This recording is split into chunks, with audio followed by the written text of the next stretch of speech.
Hello दोस्तों, आज के इस वीडियो में हम एनसीईआरटी मैथ्स क्लास 11 त्रैमासिक परीक्षा के लिए बहुत ही महत्वपूर्ण प्रश्न देखने वाले हैं। अध्याय 2 संबंध एवं फलन, रिलेशन एंड फंक्शन। इसके पहले वाले वीडियो में हमने आपको अध्याय 2 के प्रश्न क्रमांक 1 से लेकर प्रश्न क्रमांक 13 तक के सभी प्रश्न हल सहित सॉल्यूशन के साथ समझा दिए हैं। यदि आपने इसके पहले वाले वीडियो को नहीं देखा है तो आप हमारे चैनल की प्लेलिस्ट या नीचे डिस्क्रिप्शन बॉक्स में दी गई लिंक पर जाकर आप देख सकते हैं। तो यहाँ पर हम इस वीडियो में प्रश्न क्रमांक 14 से प्रश्नों को सॉल्व करेंगे। इस प्रकार के क्वेश्चंस आपसे 2 अंक में पूछे जाते हैं, इसलिए आपको ध्यानपूर्वक अच्छे से समझना है। तो यहाँ पर प्रश्न क्रमांक 14 है। मान लीजिए कि ए बराबर आपको एक सेट दिया गया जिसमें 1 और 2 अवयव दिए गए हैं और एक बी सेट दिया गया जिसमें 3 और 4 अवयव दिए गए हैं। तो यहाँ पर हमें ए से बी में संबंधों की संख्या ज्ञात करना है। तो हम कैसे ज्ञात करेंगे? सबसे पहले इसको हम थोड़ा सा रफ में समझ लेते हैं कि हम ए से बी के संबंधों की संख्या ज्ञात कैसे करेंगे। तो सबसे पहले यहाँ पर आपको ए क्रॉस बी ज्ञात करना है कि ए क्रॉस बी में कितने अवयव होंगे। तो यहाँ पर ए सेट में यहाँ पर आप देख सकते हैं 1 और 1 2 अवयव हैं, तो यहाँ पर ए की जगह ए का मान हम 2 रखेंगे। और यहाँ पर बी सेट में भी 2 अवयव हैं, तो यहाँ पर भी हम 2 लिखेंगे। तो यहाँ पर ए क्रॉस बी का मान कितना हो जाएगा? इसमें 4 अवयव आ जाएंगे। अभी यहाँ पर हमें ए से बी में संबंध ज्ञात करना है, अर्थात ए से बी के हमें उपसमुच्चय ज्ञात करना है। तो किसी समुच्चय के जो उपसमुच्चयों की संख्या होती है 2 पर n की पावर होती है। और यहाँ पर ए क्रॉस बी में कितने अवयव दिए गए हैं? 4 अवयव दिए गए हैं। तो n की जगह n का मान हम कितना रखेंगे? 4 रखेंगे। और 2 पर 4 की घात का मान कितना होता है? 16 होता है। इस प्रकार से आप निकाल सकते हैं। 2 को हम 4 बार लिखेंगे और गुणा करेंगे। इस प्रकार से 2 दूनी 4, 4 दूनी 8 और 8 दूनी 16। तो इस प्रकार से ए से बी के संबंधों की संख्या कितनी हो जाएगी? 16 हो जाएगी। तो सबसे पहले आपको इनका क्रॉस गुणनफल ज्ञात करना है और क्रॉस गुणनफल में जितने अवयव आ जाएं, यहाँ पर देख सकते हैं 4 अवयव आ चुके हैं। तो यहाँ पर किसी समुच्चय के उपसमुच्चयों की जो संख्या होती है 2 पर n की पावर होती है। तो यहाँ पर हम n की जगह क्या रखेंगे? 4 रखेंगे, क्योंकि यहाँ पर इसमें ए क्रॉस बी में कितने अवयव हैं? 4 अवयव है। तो इस प्रकार से ए से बी के संबंधों की संख्या कितनी हो जाएगी? 16 हो जाएगी। तो यहाँ पर सबसे पहले जो भी क्वेश्चन में दिया गया है यहाँ पर हम लिख लेते हैं। तो यहाँ पर आपको एक ए सेट दिया गया है जिसमें 1 और 2 अवयव दिए गए हैं और एक बी सेट दिया गया जिसमें 3 और 4 अवयव दिए गए हैं। इस प्रकार से यहाँ पर हमने लिखा।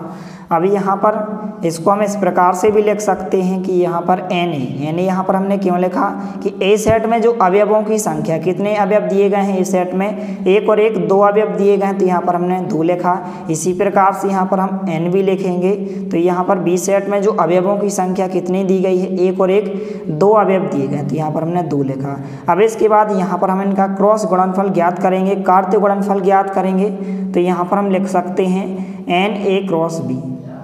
ए क्रॉस बी में हम अवयवों की संख्या ज्ञात करेंगे कि कितनी होगी। तो एन ए की जगह एन ए का मान यहाँ पर हम इसको इस प्रकार से भी लिख सकते हैं N A cross N B.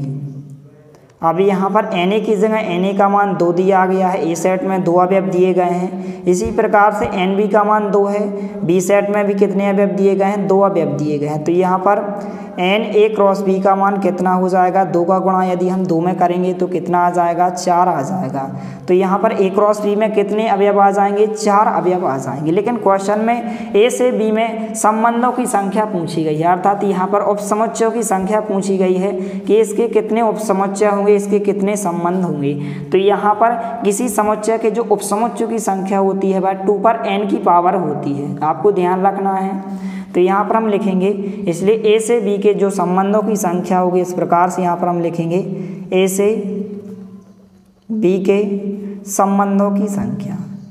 तो किसी समुच्चय के जो उपसमुच्चयों की जो संख्या होती है वह 2 पर n की पावर होती है, आपको अच्छे से ध्यान रखना है। 2 पर n की पावर, और n की जगह हम n का मान कितना रखेंगे? 4 रखेंगे, क्योंकि यहाँ पर ए क्रॉस बी में कितने अवयव आ चुके हैं? 4 अवयव आए हैं। इसलिए यहाँ पर हम n की जगह n का मान कितना रखेंगे? 4 रखेंगे। और 2 पर 4 की घात का मान कितना होता है? 16 होता है। या फिर आप इस प्रकार से लिख सकते हैं 2 पर कितने की घात है? 4 की घात है। तो 2 को हम 4 बार लिखेंगे और गुणा करेंगे। तो इस प्रकार से यहाँ पर गुणा कर सकते हैं। 2 दूनी 4, 4 दूनी 8, 8 दूनी 16। तो इस प्रकार से ए से बी के जो संबंधों की संख्या हो जाएगी कितनी हो जाएगी? 16 हो जाएगी। यही आपका राइट आंसर हो जाएगा। तो इस प्रकार से इस प्रश्न को आपको अच्छे से सॉल्व करके देख लेना है, बहुत ही महत्वपूर्ण प्रश्न है।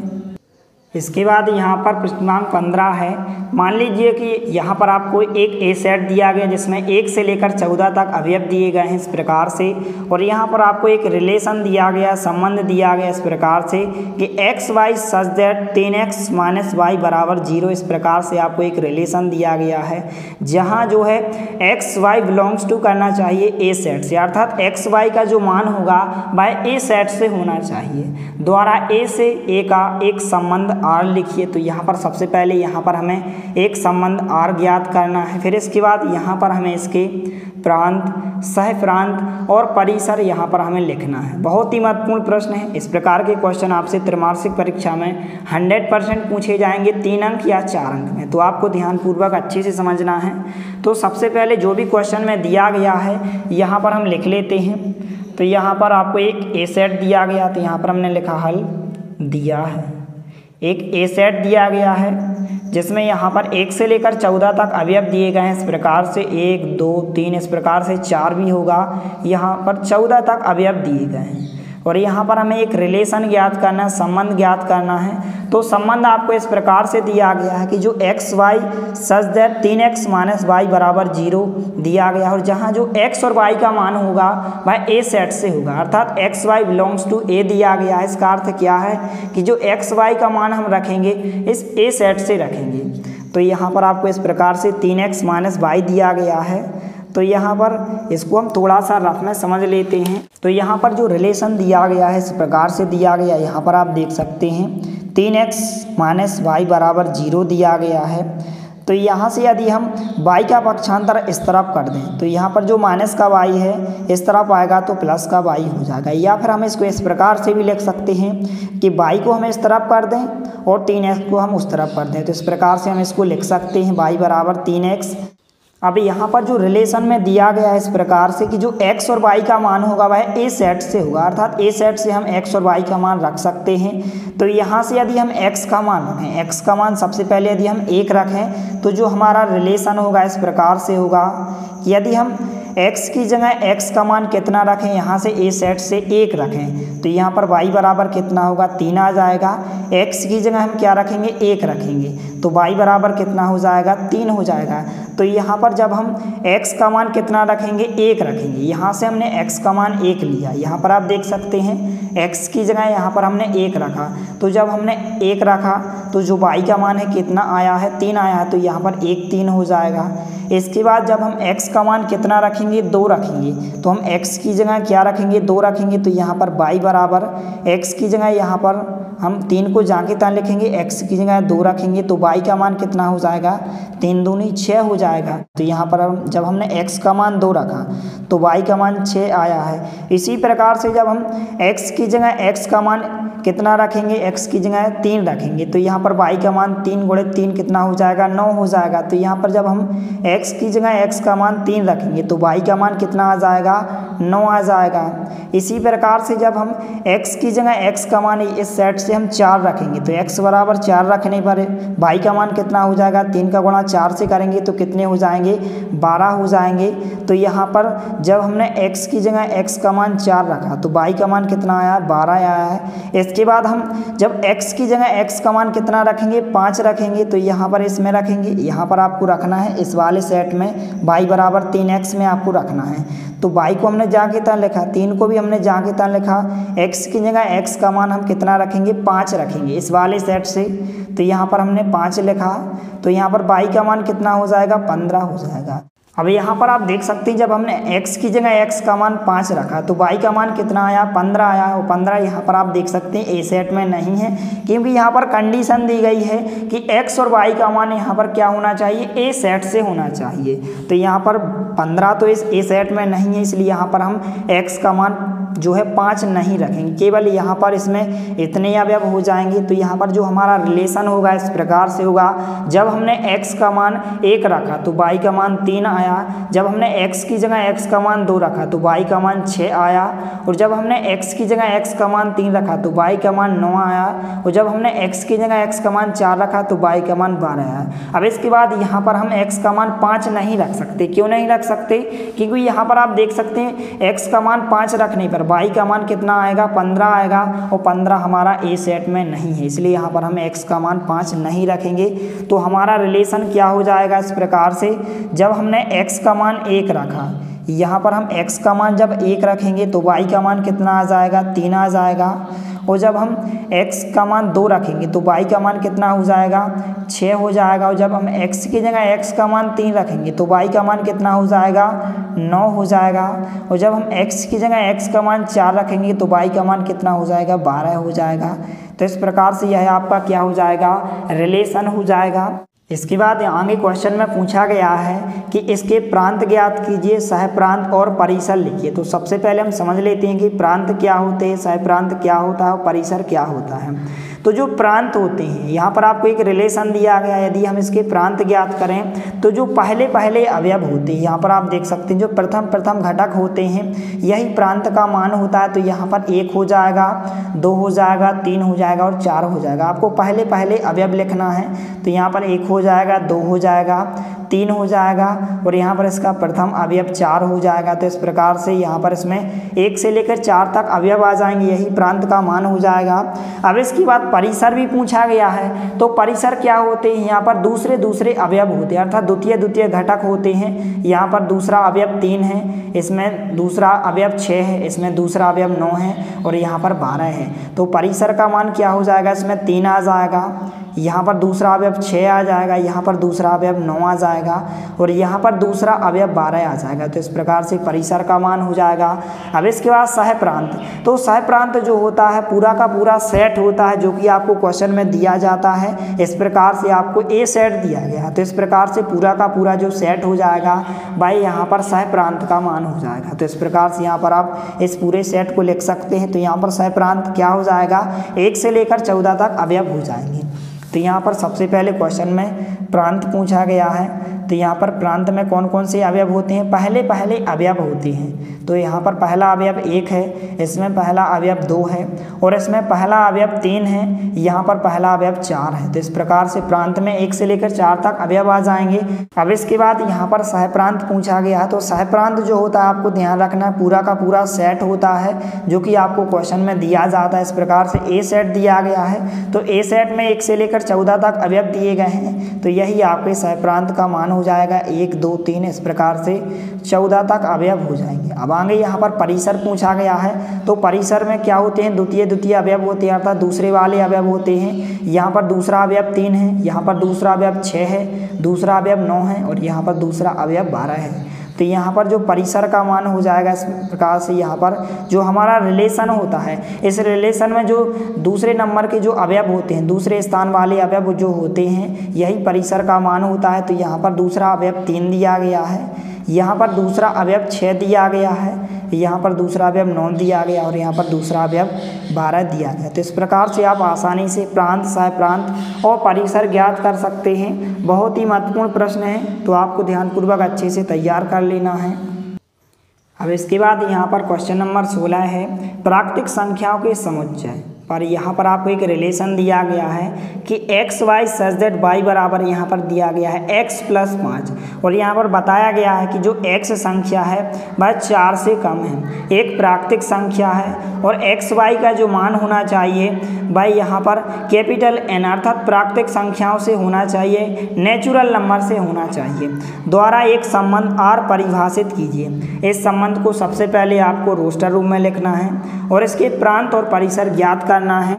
तो सबसे पहले जो भी क्वेश्चन में दिया गया है यहाँ पर हमने लिखा कि इस प्रकार से आपको एक रिलेशन दिया गया है कि X Y such that Y बराबर x + 5, और जो x संख्या है वह 4 से कम एक क्या है, प्राकृतिक संख्या, और जो एक्स वाई का मान होना चाहिए वह प्राकृतिक संख्याओं से होना चाहिए, अर्थात नेचुरल नंबर से होना चाहिए। तो सबसे पहले हम इसको थोड़ा सा रफ में समझ लेते हैं। तो यहाँ पर जो रिलेशन दिया गया है इस प्रकार से यहाँ पर दिया गया है कि r बराबर दिया गया है, इसमें यहाँ पर आप देख सकते हैं y बराबर x प्लस 5 दिया गया है और यहाँ पर बताया गया है कि जो x संख्या है वह 4 से कम है, अर्थात x का मान हम क्या क्या रख सकते हैं, x का मान हम 1 रख सकते हैं, 2 रख सकते हैं और 3 रख सकते हैं। हम 4 नहीं रख सकते क्योंकि यहाँ पर 4 से कम क्या है, एक प्राकृतिक संख्या है और आपको पता होगा कि जो प्राकृतिक संख्या होती हैं, जो नेचुरल नंबर होती हैं, वह 1 से स्टार्ट होकर अनंत तक जाती हैं। 1 2 3 4 जितनी भी प्लस वाली संख्या होती हैं, 1 से लेकर अनंत तक की संख्या क्या कहलाती हैं, प्राकृतिक संख्या कहलाती हैं। तो यहाँ पर हमें x का मान 1 2 और 3 रखना है। यहाँ पर हम 4 नहीं रख सकते क्योंकि यहाँ पर बताया गया है कि x संख्या 4 से कम क्या है, एक प्राकृतिक संख्या है। तो जब हम x की जगह x का मान क्या रखेंगे, 1 रखेंगे, तो यहाँ पर y बराबर x प्लस 5, यहाँ पर इस प्रकार से आपको एक संबंध दिया गया है। तो जब हम x का मान क्या रखेंगे, 1 रखेंगे, तो यहाँ पर y बराबर कितना होगा, x की जगह हम 1 रखेंगे तो 1 प्लस 5 आ जाएगा, तो y का मान कितना हो जाएगा, 6 आ जाएगा। और जब हम x की जगह x का मान यहाँ से क्या रखेंगे, 2 रखेंगे, तो यहाँ पर y बराबर क्या आ जाएगा, x की जगह हम 2 रखेंगे प्लस 5 आ जाएगा, तो y का मान कितना हो जाएगा, 7 हो जाएगा। और जब हम x की जगह x का मान कितना रखेंगे, 3 रखेंगे, तो जब हम x बराबर 3 रखेंगे तो y बराबर कितना हो जाएगा, y बराबर यहाँ पर x की जगह हम 3 रख रहे हैं तो यहाँ पर 3 आ जाएगा प्लस 5 आ जाएगा, तो यहाँ पर y का मान कितना हो जाएगा, 8 हो जाएगा। तो इस प्रकार से आपका जो रिलेशन होगा इस प्रकार से होगा, r बराबर जो रिलेशन होगा, तो यहाँ पर जब हमने x की जगह x का मान 1 रखा तो y का मान कितना दिया गया है, यहाँ पर 6 दिया गया है, तो 1 और 6 हो जाएगा। और जब हमने x की जगह x का मान 2 रखने पर y का मान कितना आया है, 7 आया है, तो यहाँ पर कितना हो जाएगा, 2 7 हो जाएगा।